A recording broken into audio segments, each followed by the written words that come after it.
Assalamualaikum warahmatullahi wabarakatuh. Kembali lagi di channel Nasihat Kehidupan Misteri. Pada video kali ini saya akan membahas tentang kapal Nabi Nuh ketemu di Indonesia. Pencarian bahtera Nabi Nuh telah menjadi perdebatan yang panjang dan menarik selama berabad-abad.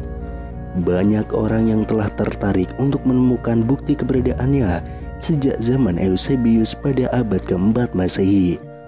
Walaupun telah banyak klaim tentang penemuan bahtera Nabi Nuh dari waktu ke waktu, namun tetap saja belum ada bukti konkret yang kuat untuk membuktikan keberadaannya.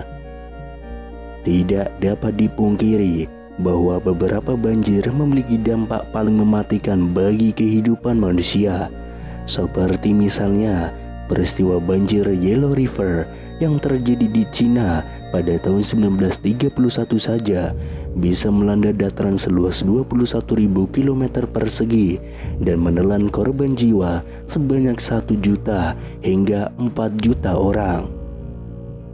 Namun dalam sejarah tercatat banjir yang lebih dahsyat lagi, yaitu peristiwa banjir Nuh yang terjadi sekitar 5.000 tahun yang lalu.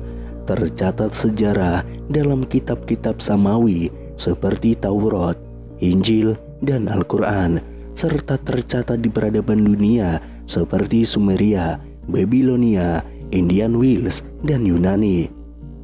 Al-Quran sendiri mencatat kisah Nabi Nuh sebanyak 43 kali dalam 28 surat.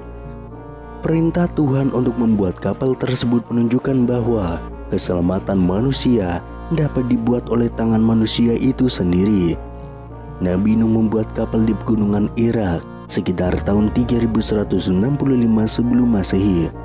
Dalam kitab Sulam Al-Munajjat disebutkan ada 124.000 papan yang dibutuhkan dalam pembuatan kapal tersebut.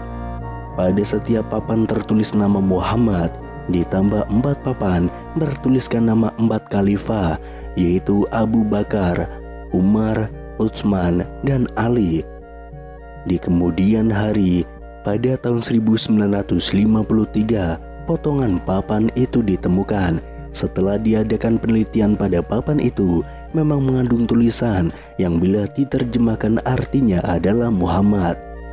Saat pembuatan kapal Nabi Nuh diarahkan untuk menghadap ke arah 5 mansila bulan, kapal itu sangat besar. Menurut Ibnu Majid, astronom dan pelaut Arab pada abad ke-15, panjang kapal 240 meter, lebar dan tingginya 60 meter, serta mempunyai 2 buah dayung. Menurut Ibnu Katsir, panjangnya 720 meter, lebar 360 meter, dan bagian depannya agak lancip supaya mudah berlayar. Kapal itu bertingkat 3. Tingkat pertama diisi binatang ternak dan buas, masing-masing sepasang. Kemudian lantai 3 diisi burung-burung. Adapun manusia di lantai 2 yang jumlahnya 80 orang, yaitu Nabi Nuh dan istri, ketiga anaknya beserta istrinya, dan juga 72 orang pengikutnya.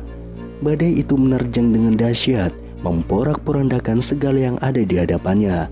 Ada banyak spekulasi tentang berapa lama badai itu berlangsung. Ibnu Majid mengatakan yang paling dapat dipercaya adalah 70 hari. Namun Ibnu Katsir malah menyebutkan bahwa badai itu berlangsung selama 150 hari, dari awal banjir hingga air surut kembali. Terkait dengan luas area banjir tersebut, ada 2 pandangan yang berbeda. Ada yang mempercayai bahwa banjir tersebut menggenangi seluruh dunia atau banjir global. Hal ini didasarkan pada doa Nabi Nuh serta fosil gajah yang ditemukan di kutub utara yang diduga ikut hanyut saat banjir Nuh terjadi. Pendapat kedua tentang cangkupan area banjir Nuh menyatakan bahwa bencana ini terjadi hanya di daerah Mesopotamia saja yang mencakup wilayah Turki, Iran, Irak, dan Rusia.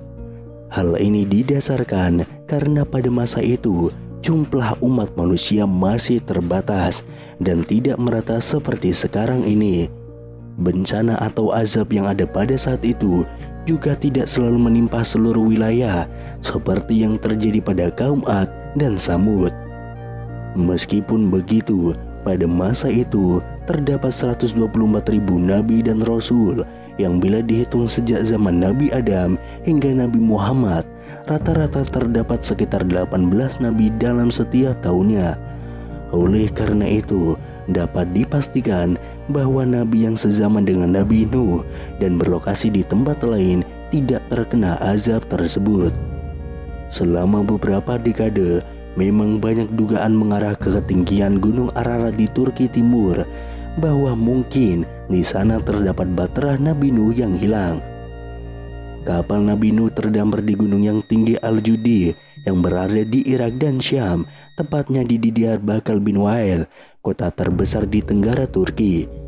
Lokasi ini diungkap oleh Ibnu Majid dalam kitabnya Al-Fawaid fi'il Akbar wala Kuwaidi pada tahun 1490 Masehi, namun baru diketahui publik pada abad ke-20, tepatnya pada tanggal 11 Agustus tahun 1979.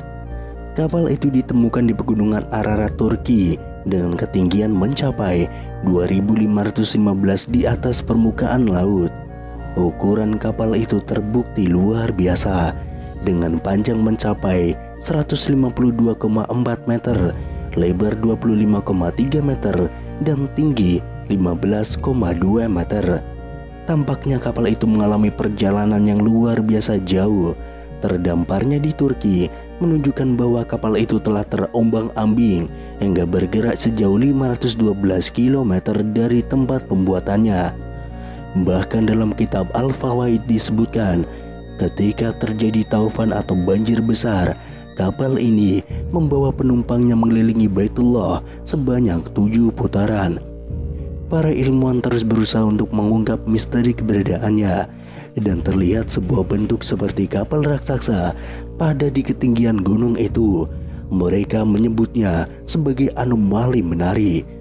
Untuk membantu mengungkap misteri itu, ilmuwan kini menggunakan bantuan pencitraan dan analisis satelit. Seorang profesor dari School of Professional and Continuous Study, University of Richmond, Amerika Serikat, yaitu Parker Taylor, memulai melakukan studi dengan cara tersebut. Taylor mengatakan asal-usul kognitif perjalanannya dimulai pada tahun 1973 ketika ia pertama kali mendaftar sebagai calon perwira di Akademi Militer Amerika Serikat di West Point, Amerika Serikat. Taylor tiba pada saat rumor kredibel tentang gambaran seperti haluan kapal di puncak gunung es Ararat bermunculan dari satelit mata-mata CIA. Dan ternyata setelah diadakan penelitian pada bagian papan kayu kapal tersebut menggunakan metode teknik isotop C14, ternyata papan kayu tersebut terbuat dari kayu jati berkapur, dan kayu jati berkapur hanya terdapat di daerah Jawa saja.